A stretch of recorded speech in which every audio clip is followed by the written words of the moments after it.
howdy. Let's just jump right into this video. Obviously this is going to be a big health update after 4 years of emergency rooms, dozens and dozens of blood tests and lab work, going to see what feels like every doctor and specialist in Southern California. I did finally get a diagnosis last month, so I want to share that with you guys. I've always shared my entire life online. Man, I've been doing this for like 7, maybe 8 years now. He's bored. I mean, you guys are family to me. And this is actually the first time that I've struggled with sharing something online.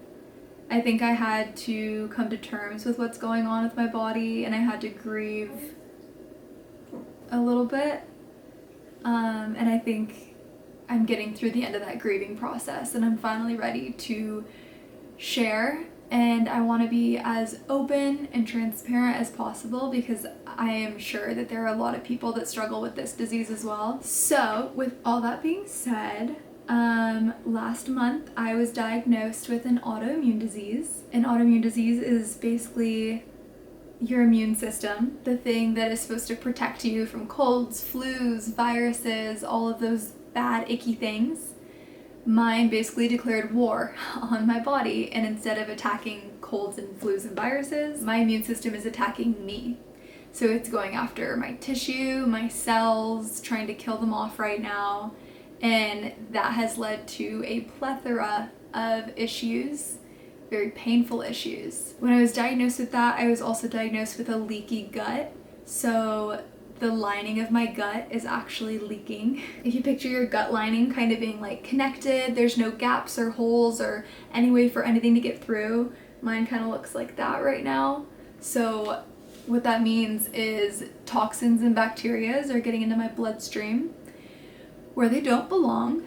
In addition to that, my heart is in distress right now, and my liver is not looking very good either. My whole body is basically just in distress. It is screaming for help. I've known that it's been screaming for help for about 4 years now, and I've tried to get help, and it has taken until now for me to find the right doctors.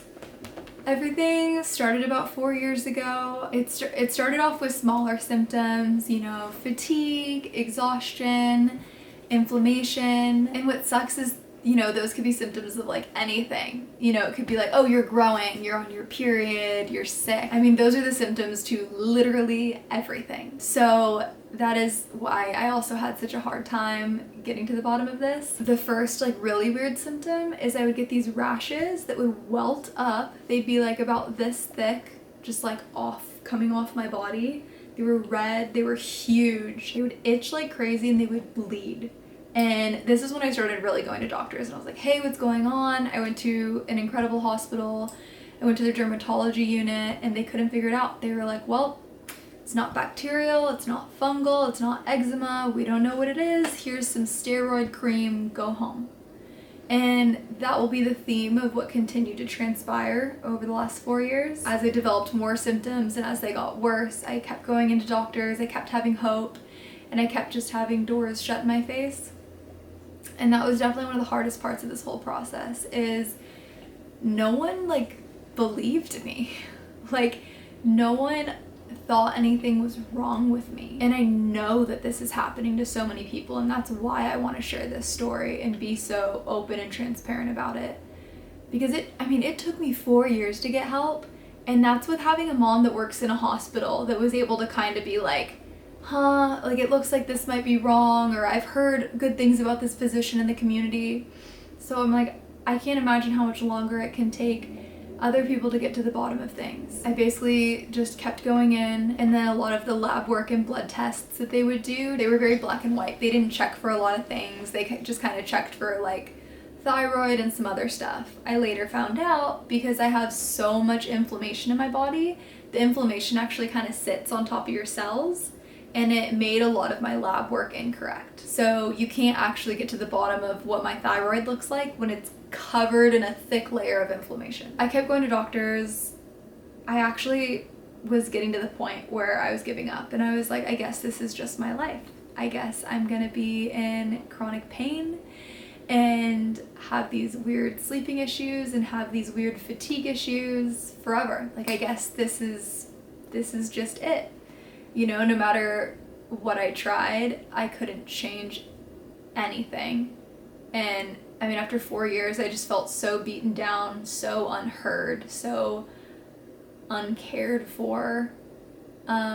I was pretty much ready to give up and just be like, I guess this is it. And then my mom finally was the one that was like, you know, I really think you look like you have a lot of inflammation, and I think this could be autoimmune. We also found out that someone else very close to us in our family has a very, very severe autoimmune disease. That's when we also realized that means it's in my blood, it's in my genes, it's in my DNA. That's when my mom continued to find physicians. So if you are struggling with these things and you are looking for help, I would look under functional medicine. So that's really where I was finally able to find people that understand autoimmune diseases, that study these things, that are at the forefront of the education on this. Because all those physicians I went to, and it has taken me time, but I have had to make peace with the fact that it's not their fault, and I don't blame them. This stuff isn't in their textbooks. They're not taught about this stuff. Autoimmune diseases have been so understudied and underlooked at, and it's crazy because we're finding out that they're incredibly common and they're incredibly dangerous because they can lead to further complications. They often lead to cancer. Sometimes it starts in your gut, it develops into autoimmune disease, and it can develop into cancer. But like I was saying, I don't blame the doctors. They just literally don't know. They don't have the information on this, and that is something that I would love if that could change in health, in medical schools. But for the time being, I found help in functional medicine. I found help learning that food is medicine, so everything you eat either causes more inflammation in your body or can reduce inflammation in your body. Obviously, you always want to be reducing inflammation. Finding out all this information, I did apply for a clinical trial, and they looked at all my blood work and my urine and everything, and they were like, holy shit, your numbers are off the charts. We want you to start our clinical trial today. You're approved. Like, you don't even need to go through further interviews. Like, we know that you need this. I am officially 2 weeks into that clinical trial, and it is going well. I've actually seen a bit of progress already, which is actually really fast. But I mean, so far I've really seen like inflammation go down, and my rashes are a little more manageable right now.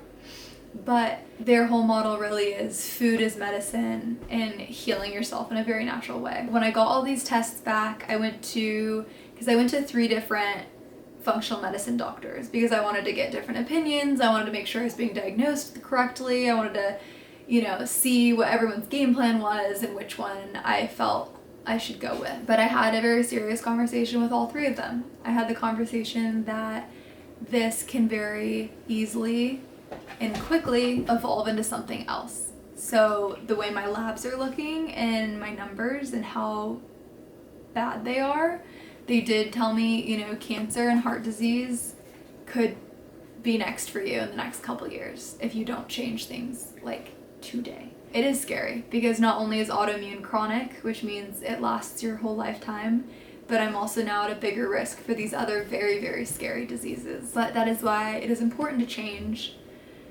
But it is a big change. I know some of you know that I almost lost my life when I was 17 to a different disease, and I spent some time in the hospital and I wrote out a bucket list. And that's why I've tried to live my life to the fullest. That's why I was learning to fly a helicopter. That's why I've been skydiving so many times. I've been traveling the world. I've been having these experiences because when I was 17, I very quickly realized that you're not guaranteed any time on this planet. You don't know what's gonna happen. You just need to cherish every moment, live like you're dying, live like you could go any day, so that if one day you do go, you feel like you really lived your life. And that is something that is so important to me. That is something that I preach to everyone. I'm like, please just like make the most of it if you can.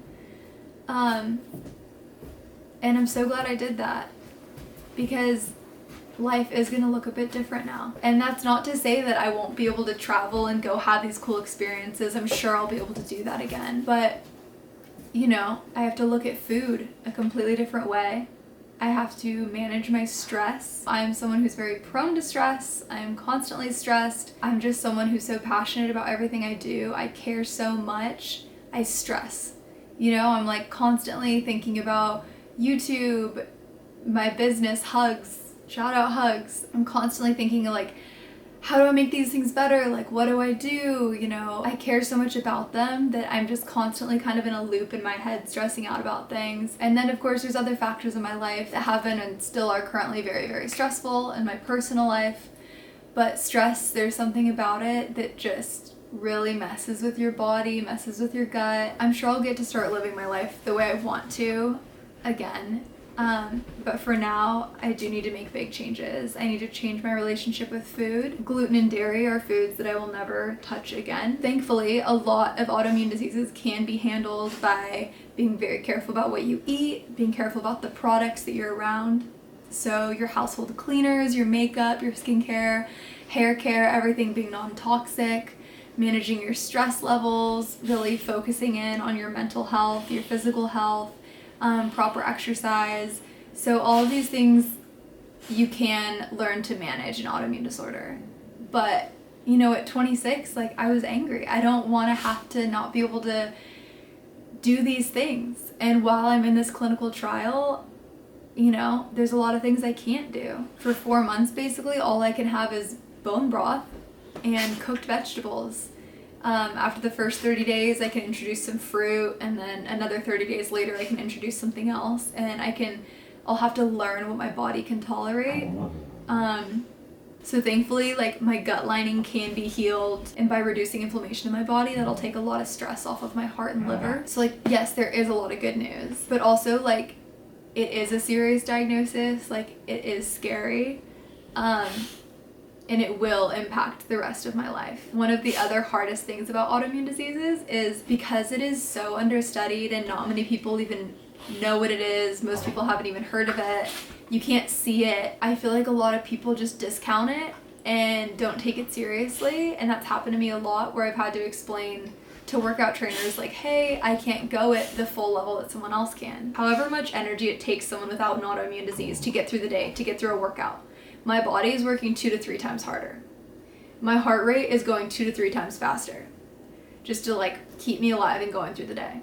My biggest advice to anyone watching this, you know, whether you are scared of getting an autoimmune disease or not, either way, I think it is so important to watch what you're putting in your body and watch your stress. I know I love having fun. I love my midnight fast food runs. I've done videos on it. Like, I clearly love food and I find food is comfort, but there is nothing comforting about what some food can do to your body when you're prioritizing bad food over good food. I'm probably gonna have to live my life like 95% good food, and like once every couple months I can have like a fun meal, like a cheat meal. But I think for most people that are healthy, like it could be more 80%, 20%. But, you know, having greasy, bad food every single day, I think that's one of the things that did wind me up here. Stress. I know that there's so many people where your job and your life is just extremely stressful, and there's probably like maybe there's nothing you can even do about it. But even if it's just like finding 5 minutes in your day to do some like deep breathing exercises or some meditation, I really think it's so important. Take it from me, guys. Like, I chose to fuel my body with crappy food for years because I thought I was young and I thought it didn't matter, and I would get so stressed. I would barely sleep. I would work myself so hard because I thought it was like impressive that I was in my 20s and I could do like a 15-hour work day. I was like, oh, like I'm such a badass. But now I'm looking at the realities of what I did to my body, and frankly, it's not that badass. You know, we only get one body. So no matter how you feel about it, please, for me, do your best to learn to love it and take care of it, and it'll love you back, I promise. But yeah, if you're struggling with autoimmune disease, I'm so sorry. This is shitty, man. Like, I can't really put into words on a camera what it's like. I'm trying, and it still just doesn't do it justice. If you're going through what I went through with trying to get your diagnosis, I'm so sorry. Like, please look into functional medicine. I can link the books that I read down below. I love Dr. Will Coles, whose clinical trial I'm doing. I've read his books. I love him. And if there's any message for anyone to take away from this, it's to take care of the only body you got. It's important. I will be keeping y'all updated, probably mostly on my vlog channel and my TikTok. I'd love to show some like recipes for how I'm healing my gut and reducing inflammation, kind of just what's going on, any tips and tricks that I'm learning. If you guys have any, please comment them down below. I'm so incredibly grateful for those of you in this community that have supported me, the people that are still watching this video. Like, you are the GOAT. I am forever grateful, and it is because of this job that I'm able to focus on my health right now and have that freedom, and I don't take that for granted for a second. I don't take any of this life for granted that I've been given. So thank you for letting me live my dream and letting me prioritize my health. I want you guys to prioritize your health. Well, I think that's everything. Drink some water, go on a walk today. Much love. I will see you guys very soon. Bye.